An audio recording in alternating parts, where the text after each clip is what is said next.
हाय दीदी लो, बहुत सुंदर से चर्चा बा, पूरा जरूर सुनम लो। हर हर महादेव। कला जुगवा में शिव गुरु आ गईले, कला जुगवा में शिव गुरु आ गईले, आ गईले आ गईले आ गईले, कला जुगवा में शिव गुरु आ गईले, कला जुगवा में शिव गुरु आ गईले, आ गईले आ गईले, कला जुगवा में शिव गुरु आ गईले। देखी लो, कल जुगे में शिव चर्चा चालू भइल ह। त कैसे शिष्य गावत तनी लो, आ गईले आ गईले आ गईले, कला जुगवा में शिव गुरु आ गईले, कला जुगवा में शिव गुरु आ गईले।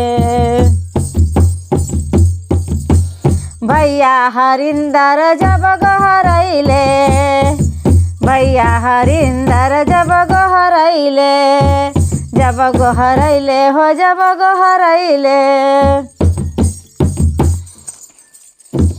भैया हरिंदर जब गहरैले, नीलम दीदी के भक्ति से मोहा गईले, कला जुगवा में शिव गुरु आ गईले, नीलम दीदी के भक्ति से मोहा गईले, कला जुगवा में शिव गुरु आ गईले। देखी लो, हरिंदर भैया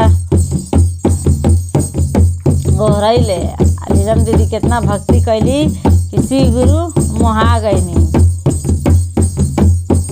आ गईले कला जुगवा में शिव गुरु आ गईले, कला जुगवा में शिव गुरु आ गईले।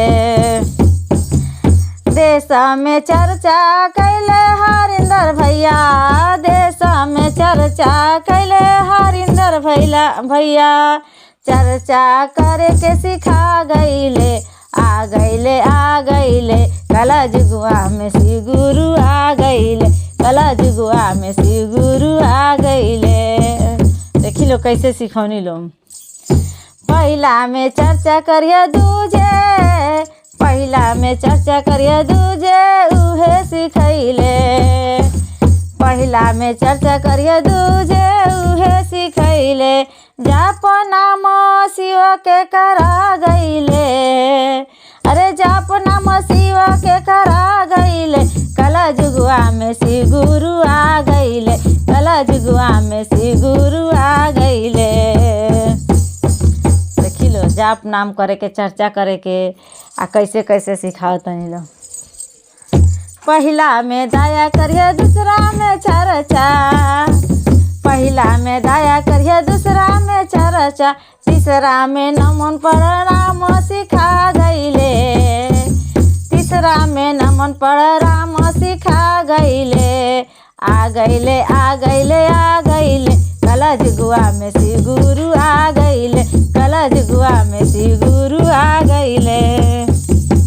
अब देखी लो दीदी आगे, बड़ी भाग बाड़े शिष्य गुरु बनैले, बड़ी भाग बाड़े शिष्य गुरु बनैले, शिष्य के भगिया जगा गईले, अरे शिष्य के भगिया जगा गईले, कला जुगवा में शिव गुरु आ गईले, कला जुगवा में शिव गुरु आ गईले, आ गईले आ गईले आ गईले, कला जुगवा में शिव गुरु आ गईले, आ गईले आ गईले आ गईले, कला जुगवा में शिव गुरु आ